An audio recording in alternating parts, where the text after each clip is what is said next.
Co-powered by Techno.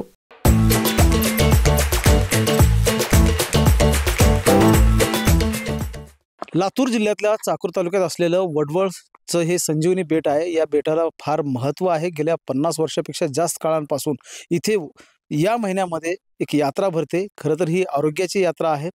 आयुर्वेदिक वनस्पतींच्या साठी म्हणून इथे सगळे यात्रेकरू असतील किंवा जे नागरिक आहेत तेलंगणा आणि आंध्र प्रदेशासारख्या राज्यांमधून असेल किंवा सीमावर्ती कर्नाटक भागातून किंवा मराठवाड्यातल्या आणि राज्यातल्या अनेक जिल्ह्यांमधून मुक्कामी बरेचसे नागरिक जे आहेत ते इथे येतात आणि इथले ज्या वनस्पती आहेत संजीवनी बेटावरच्या त्या इथे राहून ते सेवन करतात। इथे 4-8 दिवसाचा मुक्काम करतात आणि त्यामुळे त्यांचे आजार बरे होतात अशा प्रकारची धारणा या नागरिकांची आणि त्यामुळे दिवसेंदिवस इथे गर्दी वाढते आहे। गेल्या 15 दिवसांपासून ही यात्रा जी आहे ती संजीवनी बेटाची सुरू आहे। मला सांगा कुठून आलात तुम्ही आणि काय महत्त्व आहे या? आम्ही हिंगोली जिल्ह्यातून आलो। हिंगोली जिल्ह्यात आणि आम्ही रेडगावून आलो। आम्ही 5-6 वर्षापासून येत आहोत।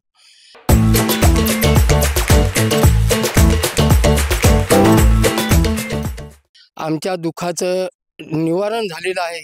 आम्ही ही वनस्पती झाडपाला खाऊन या बेटावर येऊन या वनस्पती खाल्ल्याबद्दल आम्ही सुखरूप आहोत। काय आजार होता तुम्हाला जो तुम्हाला वाटतो की? वात होता, पायाचं चलू देत नसतात आणि चलायला गेलं तर बसून चलावं लागलं।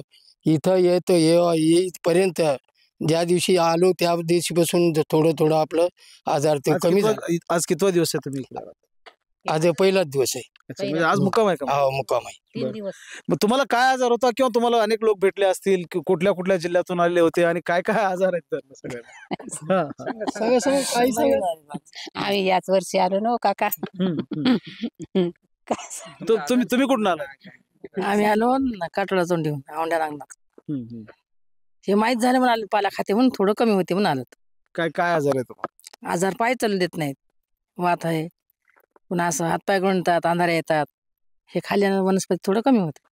म्हणजे एक नैसर्गिक वातावरणामध्ये राहिल्यामुळे शरीरामध्ये बदल होतात आणि पॉझिटिव्ह बदल होतात आणि आजार दूर होतात अशा प्रकारची मानसिकता इथे येणाऱ्या नागरिकांची आहे आणि त्यामुळं मोठी गर्दी जी आहे ती या संजीवनी बेटांवर गेल्या 15 दिवसांमध्ये होते आहे।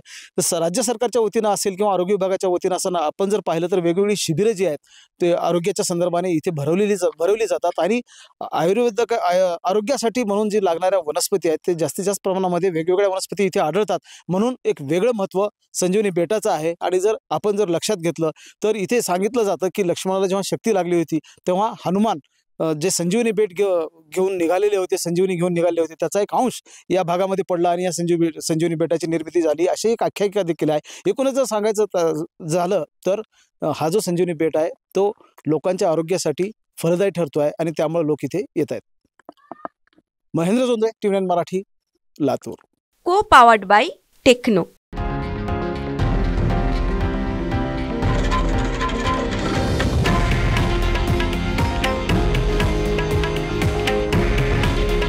हे आहे देशातील नंबर 1 न्यूज नेटवर्क आणि आपण पाहत आहात TV9 मराठी। काळजी तुमची, हित महाराष्ट्राचं।